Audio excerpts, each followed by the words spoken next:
Hello and welcome to the Holiday Dog Wisdom Almanac.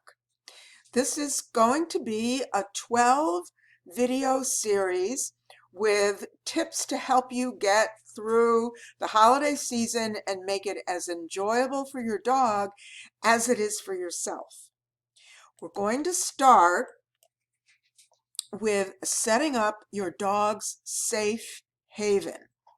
We're going to talk about what a safe haven is, why it matters, and exactly how you can go about setting it up. So let's get started. What is a safe haven? Safe haven for your dog is an exclusive place, a retreat where he can go to be calm and quiet in the midst of a lot of confusion. We sometimes think that dogs are just as excited about celebrations and parties as we are, but the fact is that a lot of times they find it really stressful. So you're going to need to have a safe and comfortable and quiet place for the dog to go so that he can relax and feel comfortable and away from all the confusion. Sometimes our dogs choose a location that is fine for every day, but for a party or for a celebration or for holidays, it ends up being right in the middle of all the excitement. So his usual place may not be the best choice. You're going to have to select something that is different and give him an opportunity to get comfortable and get used to it. So select a part of your home that is away from the traffic, away from the noise, away from the excitement, something like a bedroom or an office that isn't being used. What you don't want to do is choose a place that is totally shut off and isolated and a part of your home that doesn't feel comfortable for your dog. So you wouldn't want to use, for example, the garage or the basement unless you have a beautiful basement where your dog spends a lot of time anyway, then that would be different.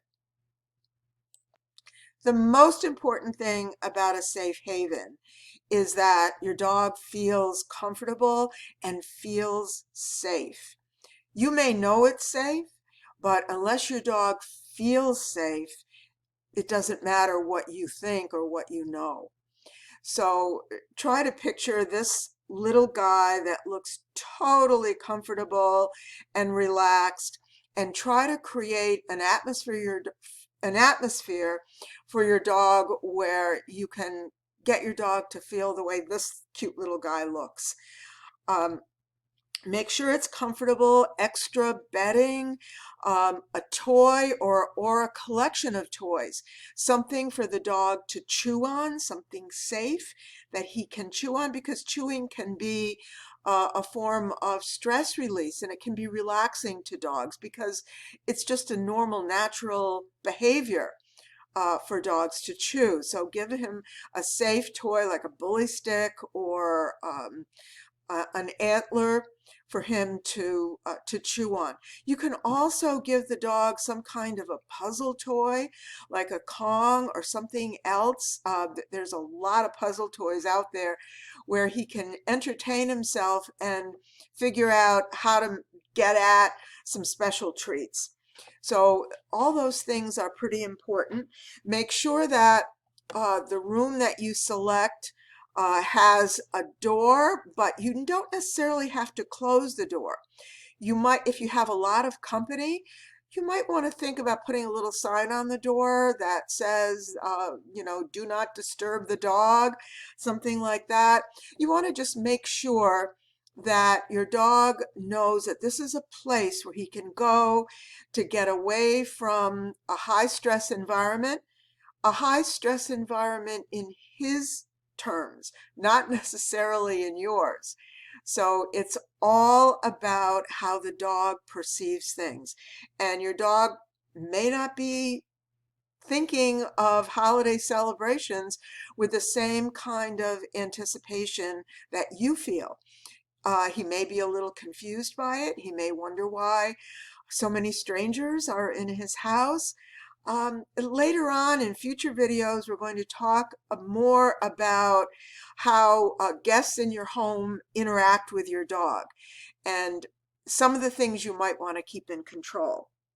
But for now, the question that I want to leave you with is, how do you know when it's time for your dog to go into a safe haven? And the way you know is that your dog will give you calming signals. And we're going to talk about what those calming signals are in tomorrow's video. And I'm going to tell you what to look for and how to recognize calming signals and what to do about them. So thanks for watching, and I hope to see you tomorrow. Bye-bye for now.